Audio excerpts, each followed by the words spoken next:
In November of 1966, something descended on the small town of Point Pleasant, West Virginia. Something with wings that spanned 10 feet. Something with eyes that glowed red in the darkness. Something that no one has ever been able to explain. This is the story of the Mothman. Point Pleasant sits quietly at the confluence of the Ohio and Kanawha rivers in Mason County, West Virginia. In 1966, it was a town of about 5,000 people.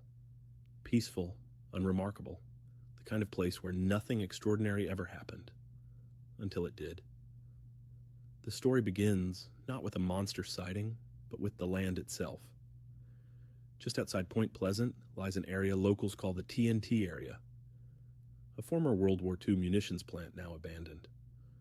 100 acres of concrete igloos, overgrown with vines and weeds, riddled with tunnels running beneath the earth.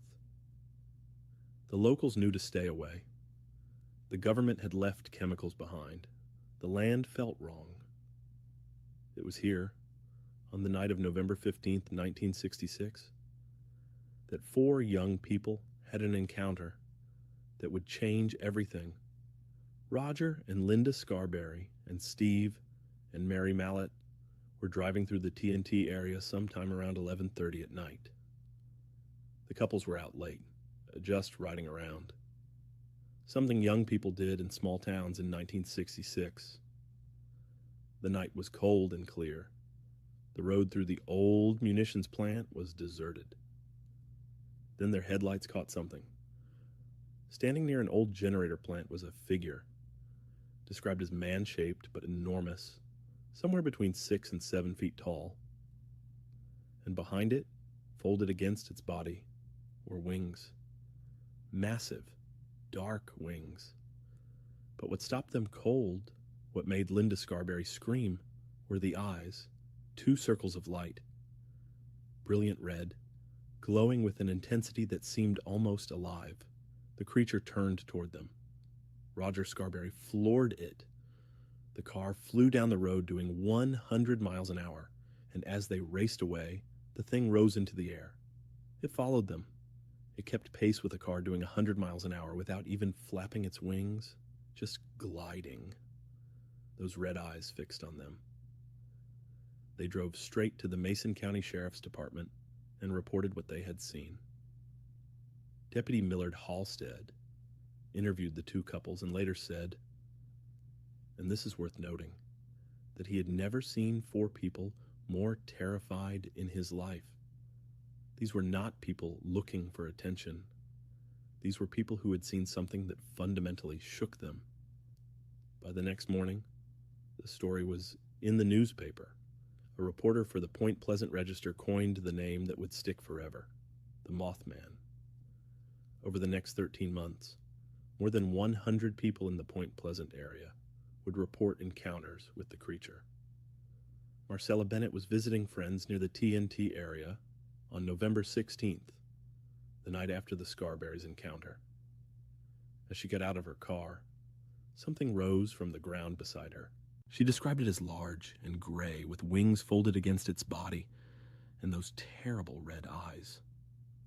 Marcella was so frightened, she dropped her baby daughter. She scooped the child up and ran screaming to her friend's house, pounding on the door. When they let her inside, she collapsed. It took hours for her to stop shaking. She later said she dreamed about those eyes for years afterward.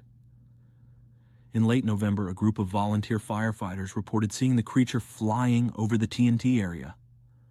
One man said it appeared to be playing, rising high into the air and then plummeting downward before pulling up at the last second. A woman named Connie Carpenter reported that the creature swooped so low over her car that she could see its face clearly. She said it looked almost human, that it seemed to be watching her with something like intelligence. And witnesses consistently reported the same aftermath. After seeing the Mothman, they experienced what seemed like electromagnetic interference, televisions malfunctioning, car radios cutting out completely, phones producing strange sounds, voices half heard, static that came and went. The town was terrified. And then it got stranger. Witnesses began reporting visits from men in black, figures in dark suits, who appeared at their doors, asking questions, warning them not to talk. Strange vehicles parked outside their homes at night. Phone calls where no one spoke, but they could hear something breathing. Writer John Keel came to Point Pleasant to investigate. He later wrote The Mothman Prophecies, documenting the encounters in detail.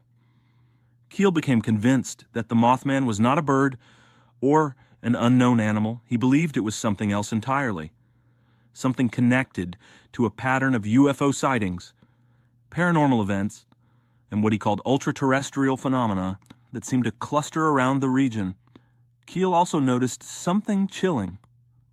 The witnesses who had seen the Mothman were receiving what appeared to be prophetic visions, dreams and waking images of disaster, of something terrible coming. And then, on December 15th, 1967, the Silver Bridge collapsed. The Silver Bridge had connected Point Pleasant to Gallipolis, Ohio since 1928. On that cold December evening, just before 5 in the afternoon, during the height of rush hour traffic, a single eye bar in the suspension chain failed. The bridge fell in seconds. 46 people died. Cars plunged into the Ohio River. It remains one of the worst bridge disasters in American history. After the Silver Bridge fell, the Mothman sightings stopped, almost as if whatever had been watching Point Pleasant had seen what it came to see. In the decades since, researchers and investigators have offered various explanations for what the witnesses described. The most common is the sandhill crane, a large bird up to 4 feet tall with a wingspan of nearly 7 feet, with distinctive red markings around its eyes. Sandhill cranes are not native to West Virginia, but they have been seen there occasionally. But witnesses who have been shown photographs of sandhill cranes consistently reject the comparison. A sandhill crane does not match a 7-foot-tall figure standing on the ground. A sandhill crane cannot pace a car doing 100 miles an hour. A sandhill crane does not have glowing red eyes. Others have suggested a large owl, a barred owl, or even a snowy owl. The same objections apply. Some researchers believe the Mothman was a harbinger, not a cause of the disaster, but a warning of it.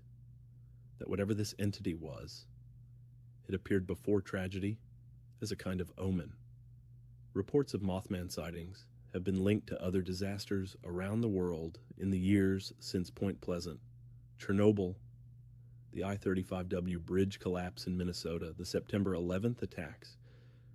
In each case, people reported seeing a large winged figure with glowing eyes in the days or weeks before catastrophe.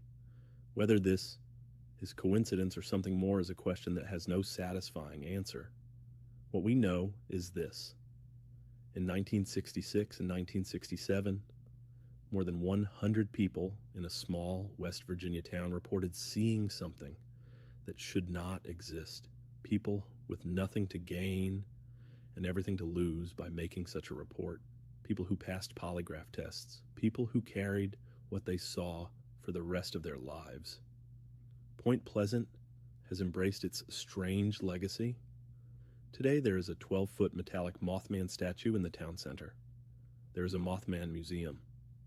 Every year the town holds the Mothman Festival, drawing thousands of visitors from around the country. The TNT area still stands overgrown and abandoned. The Ohio River still runs cold and dark beside the town. And some nights, when the fog rolls in off the water and the streetlights catch something moving at the edge of vision, the people of Point Pleasant still look up, just in case. What do you think the Mothman was? A misidentified bird? An interdimensional being? A warning the universe sent to a doomed town? Let us know in the comments below. If you enjoyed this